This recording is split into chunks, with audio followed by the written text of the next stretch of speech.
How's it going, everybody? Welcome back to another video. Today we're talking about Crash Bandicoot 4, It's About Time. So this is a brand new Crash Bandicoot game with the subtitle being It's About Time, kind of alluding to the point that Crash Bandicoot 3 came out a long time ago, so it's about time for a new Crash Bandicoot game. And this is going to be releasing on PS4 October 2nd. There is a potential, obviously, for it to be released on next gen as well, but we actually have a trailer here that shows some gameplay and whatnot, so I'm going to go over this trailer with you guys so we can take a look at it. So this looks pretty nice, brand new graphics and everything, and some of the old characters are returning. Pretty cool thing that they're just kind of giving to us. Of course, it's about time.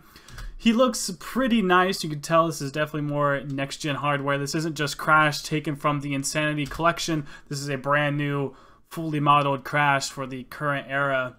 And this is actually a pretty nice trailer. Just in general, it's kind of crazy seeing how good this game looks in comparison to the Insane Trilogy, because you'd figure the Insane Trilogy couldn't be too much different, but it actually is. You see here he gets these new suits, which allows him to do new powers and stuff like that compared to before, underwater levels, you know, lava levels. It looks like they're really trying to expand on the whole aspect of Crash Bandicoot's level designs. New powers, new suits that allow him to do different things, new worlds, lava levels, underwater levels, just a whole bunch of different things. In general, it looks like this is going to be a complete revamp or reimagining of what a brand new Crash Bandicoot game is going to be like in the new current era of games and sort of this generation. He looks really well animated, I have to say, compared to obviously older iterations of Crash and compared to the Insane Trilogy. I think a lot of people are going to try and draw connections to this, but I imagine just based on enough of, you know, how well the Insane Trilogy did, this is probably why we're seeing this new game, just off of that. But let's continue on and see what else we have here. So we have, of course, our main boy, our main villain. He is back. And it looks like you actually get gameplay and get to play as him. Of course, Crash Bandicoot's sister's back. She's in this as well. Some gameplay. It looks like a futuristic type of setting. New platforming things to platform on, which is insane.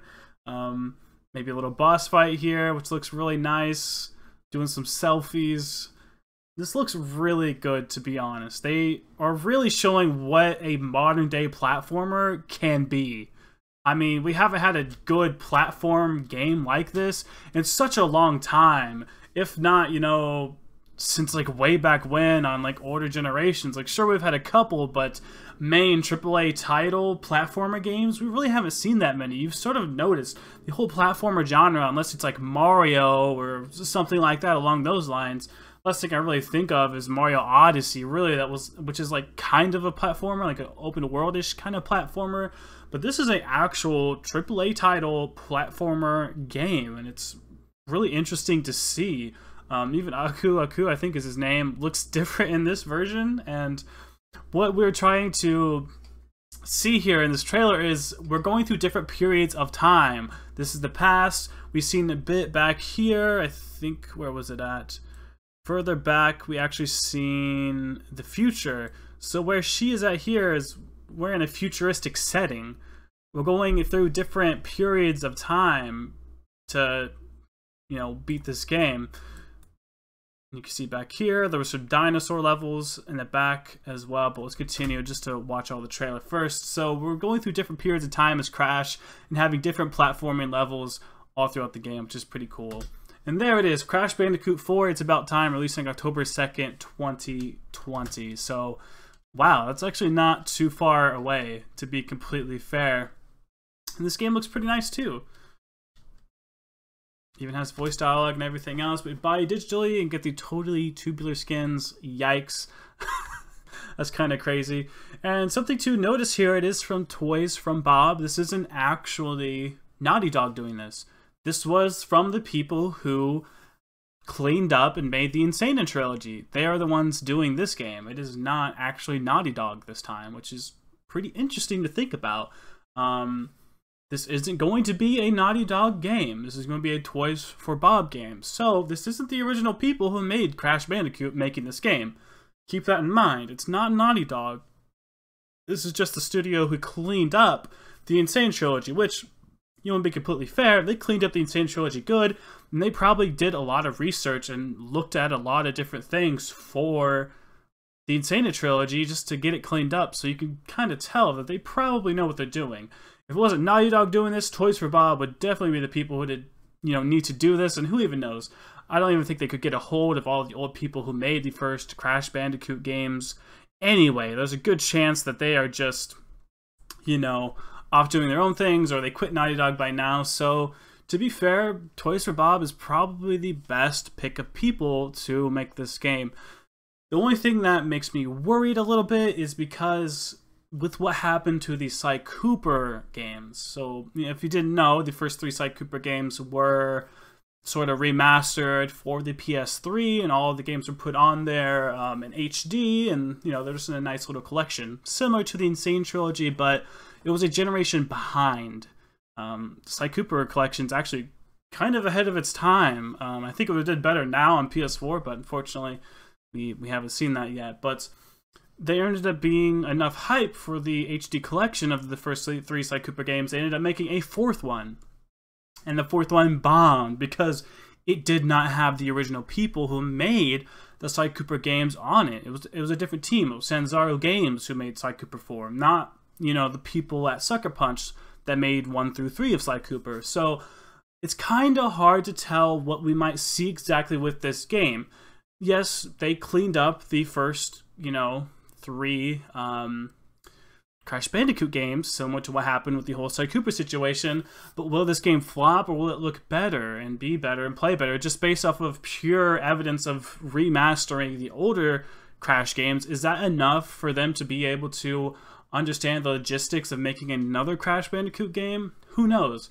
It could have just been completely different with the Sanzaru Games situation with Sly Cooper 4. They might have had time constraints and whatnot, and maybe they couldn't have creative freedom or something like that, where this might be a completely different process, so who really knows? And just off of the hype of Crash Bandicoot, I think it'll be a good game. It'll probably sell no matter what, really. It's just a question of how good are we going to see this game be.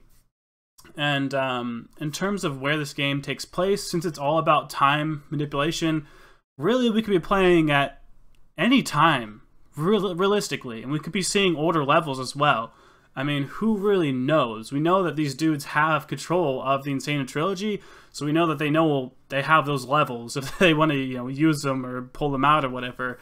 I wouldn't expect too many of them in this new game. It looks like they're really trying to pull for like new shit, which is nice. I'm glad they're doing something like that instead of just, reusing things. Reusing stuff just really sucks, but we could be seeing some different time periods throughout all the different Crash games in this game, which is pretty interesting to think about. So the new sequel for the developers, Toys for Bob, continues from where the Legendary Trilogy left off. Okay, so let's read a little bit more here and see what all we have going on here. Whoops. A look back in time. Okay, in 1996, Sony Computer Entertainment, now Sony Interactive Entertainment, published Crash Bandicoot, and the rest is history. It's hard to believe, 1996. Like, I wasn't even born yet. A fan favorite trilogy from the original PlayStation, the 3 platforming adventures feature Crash Bandicoot, a Dr. Neo Cortex, and the experiment gone wrong, blah, blah, blah. Crash began epic journey with his girlfriend, Twana. And eventually the world from the mind-controlling Vortex machine. Crash Bandicoot also faced friends and foes alike, including Neo Cortex, and his mentor in a mask, Uka. And their ally, Dr. Nefarious Tropy, and his legendary platforming antics have spanned over the 20 years. Okay, so we kind of know about this. So, once again, this game actually looks really nice. Keep your head in the game. Quantum masks, so masks that can change where he's orientated. This just looks really good. Pre-order is live now, so you can already get pre-orders for this game. Purchase game, the PS Store will grant you the skins. Yes, there's Coco there. Coco's design actually looks really good. Like, Crash is like pretty typical of what you would expect from him. His little mohawk seems a little bit redder than what I would imagine he'd look like, but Coco actually looks designed super well. Hella cute looking. I imagine it's her laptop on her, and typically it's what she has on her. But this game looks really nice. Suggested retail price of $60, so this is going to be a full-fledged game. Once again, comes out October 2nd. You can pre-order and go ahead and get some extra skins. Don't think skins are really worth a quick pre-order already. If there's some different versions of this game, I will go over them in a future video, but I think for now, this is about all we have on this Crash game. I'm ready for it. I think the developers, you know, have probably doing a pretty good job at this.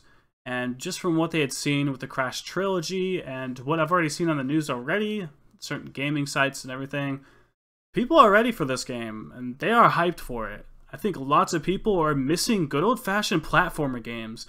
I'd really love to see something like Sly Cooper come back in a whole reimagining like this too. Maybe like the first 3 games, similar to what they did with Spyro and of course the Crash games. I'd love to see something like that with Sly Cooper. Not even a sequel necessarily, just a fully remaked game of the first 3 Sly Cooper games. That'd be really interesting to see. But that's just sort of me ranting on and me being a bit biased towards the games I had from my childhood. It just gives me a little bit of hope seeing these brand new games from these childhood games that I had from such a long time ago. It really makes me think that, you know, maybe some of these developers will actually pay attention and pull our heartstrings, our nostalgia strings a little bit harder next time. But they're doing a pretty good job at it, at least from what I can tell with Crash and Spyro. So I would not be surprised if we end up seeing something like a new Spyro game. I don't really know how well that game sold, but I wouldn't be entirely surprised if we've seen something like that in the future, or some of these older games also being remastered. I would not be surprised. But that's going to wrap up this video, guys. Like, comment, subscribe for more content. We're almost at 1K, so please subscribe if you haven't already. And as always, I will see you in the next video. Thank you all for watching.